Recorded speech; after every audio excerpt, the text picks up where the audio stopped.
Have you ever wondered, is my family dysfunctional? Growing up, I knew that I didn't feel like I fit into my family very well. I always thought, maybe I'm just the black sheep, maybe I'm just the bad kid, maybe I'm just different than everybody else, and that's why they don't treat me nicely, or that's why they don't like me. There are a ton of different reasons that a family can be dysfunctional, and there are certain rules that seem to apply when you're dealing with a toxic, dysfunctional family. So today at QueenBee.com, we're going to talk about exactly what to look for in your family dynamics and history, as well as some of the rules you might have gone through during your youth and beyond.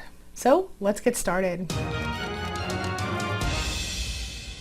There are a number of different reasons that a family's dynamic might kind of lean toward the dysfunctional or the toxic side of things. And there might be different types of dysfunction that are happening in that family. For example, you have some situations where you might look at a person in a family and think, wow, that's a perfect family. I wish my family was like that, right? But what you'll have is, say, mom and dad show up for every single football game and they show up for all the little things, but what you don't see is that behind the scenes, mom and dad are pushing that kid to a point that's incredibly unhealthy. Or you'll have a parent who smothers the child. Oh, we're best friends, or whatever. Or maybe they're just way too overprotective, or they're maybe not protective enough. Maybe they're neglecting their family and the safety of the family. But it isn't so easy to just cut people off in your family.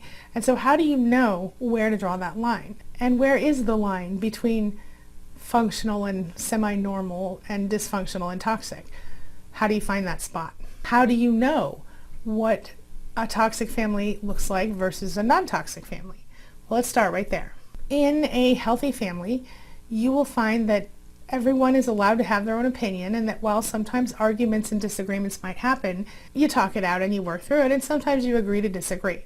The differences are handled with love, with a certain amount of open-mindedness, even trust. Even more importantly, in that healthy home, you will see the members of the family all being encouraged to have and share their own opinions, form their own opinions about things.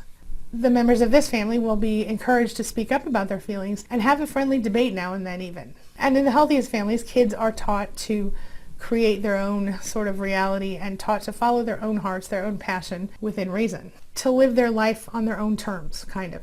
A toxic family is going to be different. You're going to see a lot more confusion in a toxic family. You're going to see the rules being changed every time you turn around. You don't know what's acceptable or not, because sometimes toxic parents change the rules just to sort of serve themselves in the moment. You will see discrimination between siblings or even other parents in the family. If one parent is toxic and the other parent maybe is more of an enabler or even sort of a codependent, you will see the codependent or enabling parent being thrown on the chopping block just like the kids will be. Here's a great example of that. So let's say we have a dramatic narcissist father, and let's say the mom knows that if he comes home and the kids haven't done their homework, he's going to flip out and the rest of the evening is going to be ruined. Well, then what you'll have is the mom will be obsessively working to get the homework done before the dad gets home. That's a toxic family.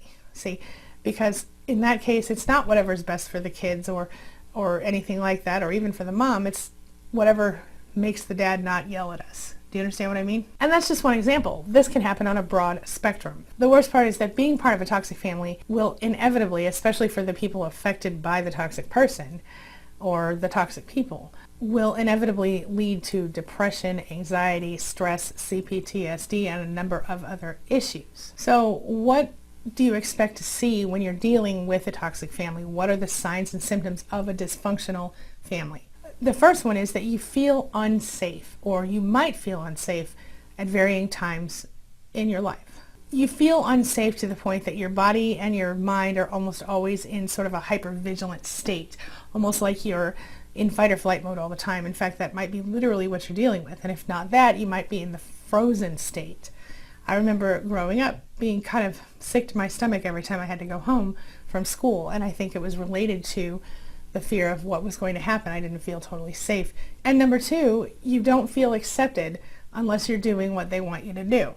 So acceptance by your parents or by the other members of the family becomes conditional. And so as long as you do exactly what your toxic parent or toxic family member wants from you, then you're accepted. But the moment that you don't, or you don't do it right, or you have an opinion that doesn't match theirs, watch out, because you'll be rejected and treated with, at the very least, disrespect. And it can get worse than that. Number 3, you'll know very well that denial is more than a river in Egypt. And what I mean is that whenever there is something that you have to complain about, or something that bothers you, or something you want to talk about, or you're being mistreated, or you're being ignored, whatever it is, if you come forth and you say, hey, I have a problem and I need some help figuring this out, or I don't like the way this is happening in the family, well, very quickly you'll see why I said denial isn't just a river in Egypt, because you'll be living with people who will be denying your reality. That really messes with your head. It causes cognitive dissonance, among other issues, because you're being told that your reality is different than what it really is. And in some cases, this can also sort of look like gaslighting. And I'm going to put a link for you right here about gaslighting and how to recognize it and deal with it. So take a look at that when you get a minute. Number 4, you must submit to the toxic person in the family. And if you don't submit to them, you will be punished. So what it comes down to is that in a dysfunctional family, you will have usually one sort of senior toxic person or narcissist who will come out as the leader. And that person, whether one of your parents was toxic or both of them were, that person feels like they have ultimate authority over you and everybody else in the family.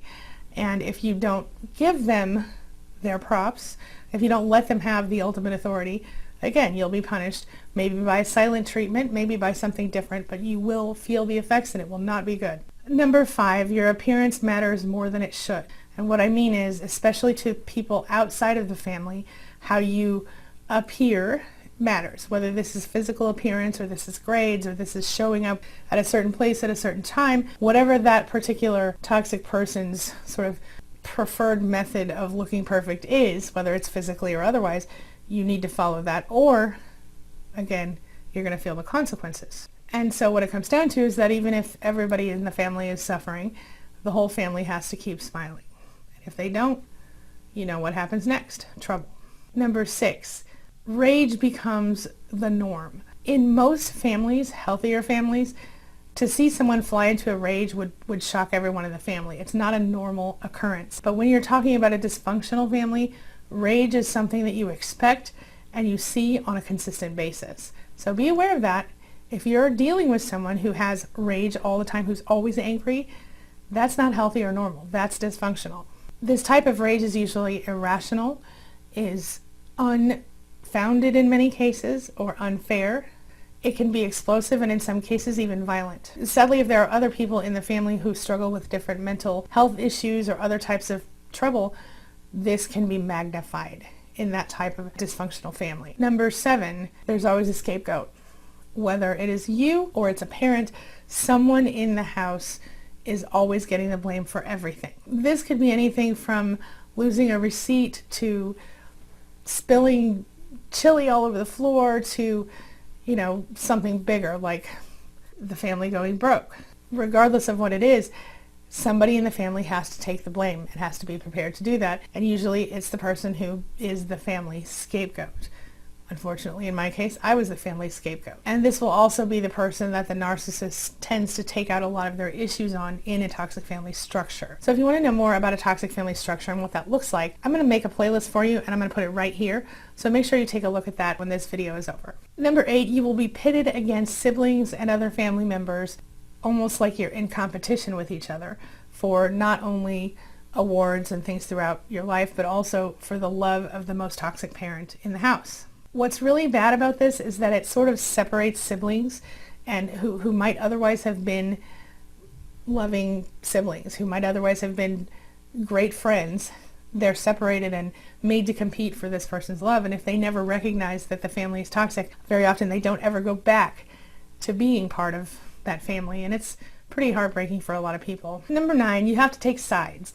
And this is the worst part for somebody who's involved with a toxic family or a dysfunctional family, but who isn't sort of the boss of the family. So whether you believe or you don't believe that the scapegoat is the problem, or that this happened or that happened, whatever, you must choose sides. And if you choose the wrong side, you're going to feel the consequences.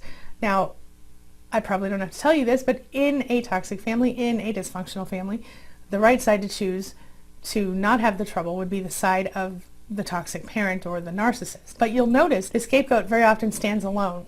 And even when somebody does try to support the scapegoat, the narcissist will usually do anything in their power to sort of shift that person's view, even if it involves threats and other types of bad behavior. Number 10, while there is in a healthy family plenty of love and respect to go around, in a toxic family or a dysfunctional family, that's not the case. Like I said, there is a structure, and there is, the golden child, the lost child, the funny one, lots of different labels we could put on the scapegoat.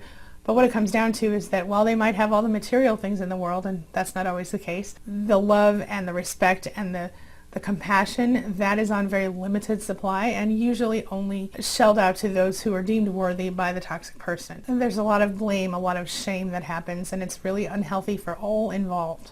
Number 11, when you're part of a toxic or a dysfunctional family, you're going to feel uncomfortable around these people, especially the toxic ones in the family, all the time.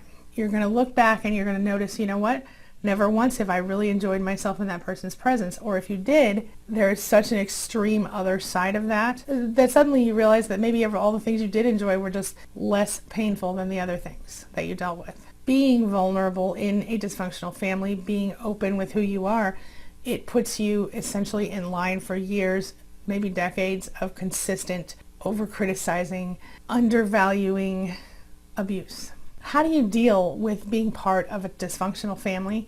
Well, I'm going to just share with you one tip, and that is to remember who you are, and as soon as you're capable, pull yourself back emotionally, if not also physically. Learn to manage yourself without them, and then you have a chance of breaking this cycle for yourself and the people that come after you. Now, I'm going to share with you one last video.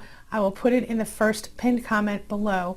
That's going to help you with going forward, how to deal with this stuff, how to understand the trauma bond of it all, and how to sort of extricate yourself without too much guilt.